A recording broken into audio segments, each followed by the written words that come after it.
তিন দফা দাবিতে আন্দোলনরত বাংলাদেশ প্রকৌশল বিশ্ববিদ্যালয়ের শিক্ষার্থীরা প্রধান উপদেষ্টার বাসভবন যমুনা অভিমুখে যাত্রা করলে পুলিশের বাধার মুখে পড়েন। এক পর্যায়ে টিয়ার শেল নিক্ষেপ করে শিক্ষার্থীদের ছত্রভঙ্গ করে দেয় পুলিশ।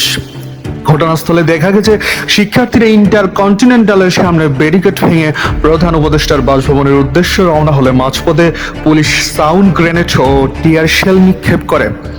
এই সময় শিক্ষার্থীরা পেছনে ফিরতে বাধ্য হয়।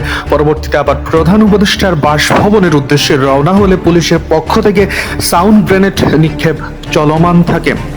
শিক্ষার্থীরা ওই রাস্তায় অবস্থান নেয়। এই সময় শিক্ষার্থী ও পুলিশের মধ্যে ধস্তাধস্তির ঘটনা ঘটে। ঘটনার এক পর্যায়ে আন্দোলনরত শিক্ষার্থীরা মৎস্য ভবনের সামনে পৌঁছালে পুলিশ সাউন্ড গ্রেনেড নিক্ষেপ শুরু করে। এই ঘটনার পর সমালোচনার মুখে পড়েন ডিএমপির রমনা বিভাগের উপ police commissioner Masud Alam.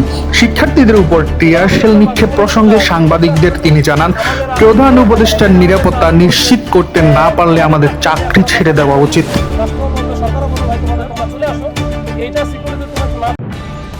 News desk, দৈনিক অন্যধারা।